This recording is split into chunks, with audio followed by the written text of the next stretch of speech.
First, thank you so much for doing this interview with me, but more importantly, thank you for doing what you're going to do as we speak.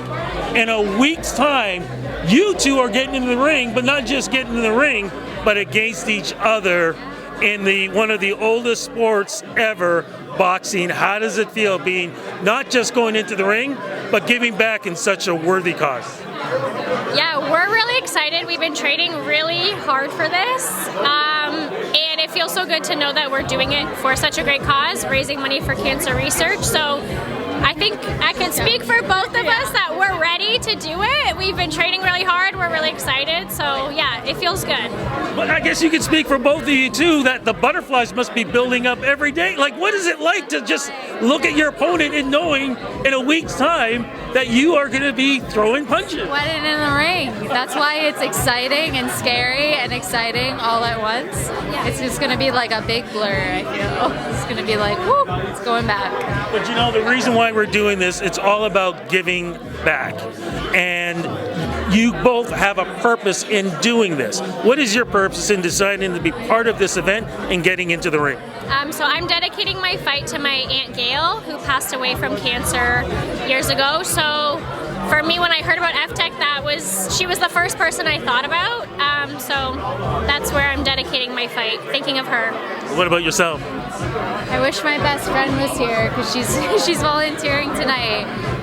She's what was inspiring me to start this fight as a caregiver for her mother, but that sort of sparks my initiative to spark hope for any fighter out there, so that's why I'm doing it. What has the training been like? Because some folks, they've had to wait 3 years to do this, others for about a year. What has the training been like? Because I think one of the rules is supposed to be that you've never actually boxed or stepped in the ring. Yeah, so we have been boxing as a hobby for a few years or several years, so the training was definitely intense at first. January, February, personally I felt were really challenging, just getting my body back into working really hard for multiple days a week, so it's been intense, but it's been very rewarding at the same time, and it's been great seeing our progress and seeing us develop into amateur boxers and feel ready to step into the ring. Well, what is it like when you're training and you're looking over and you can see your opponent and you're like, are you thinking, oh, I got to watch out for that left hook. Oh, wait a minute, she dodges this way.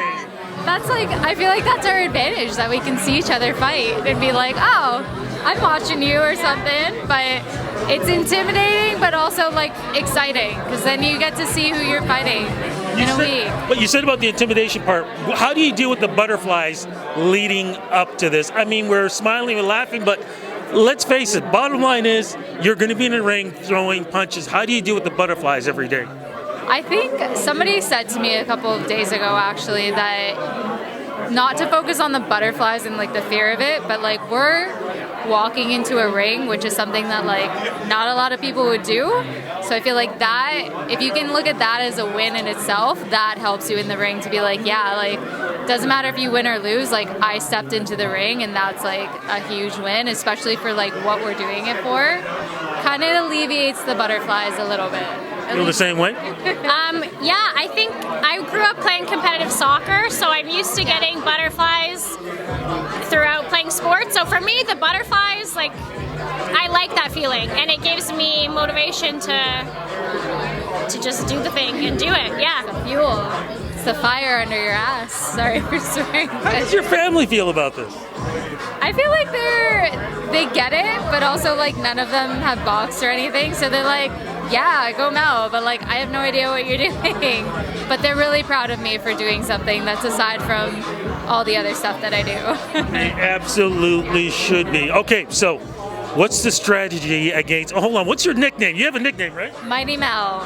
Mighty Mel. Yeah. So what's your strategy against Mighty Mel? She's not here right now. She's like... Well, I'm Slick Vic, so I'm just too slick for her. Ah, okay, I like that. And sorry, your nickname is in the ring? Slick Vic. Slick Vic, what What do you got planned for her when you step into the square circle? Well, I'm Mighty Mel, so I'm not going to say anything. The name says it all. So we're not going to, that's all. That's why we have good names. Like, they don't say anything. They speak for themselves. Then what advice do you have for future fighters? Because we're going to have a year 11, 12, 13. This is going to go on. What advice would you have for future fighters? Anyone who's interested, I would say if you have that feeling that you really want to do it, then go for it and enjoy the ride, embrace the process. There's a lot of ups and downs, but it's super worth it. So definitely go for it. And? Yeah, same thing. You got this, and doing this is a win in itself. So trust the process and enjoy the ride for the whole ride. I said ladies in the beginning. In the end, I call you warriors because that's what you both are. Congratulations. No matter what, win or lose, you're both champions. I cannot wait to see this. Congratulations and good luck to the both of you. Thank you.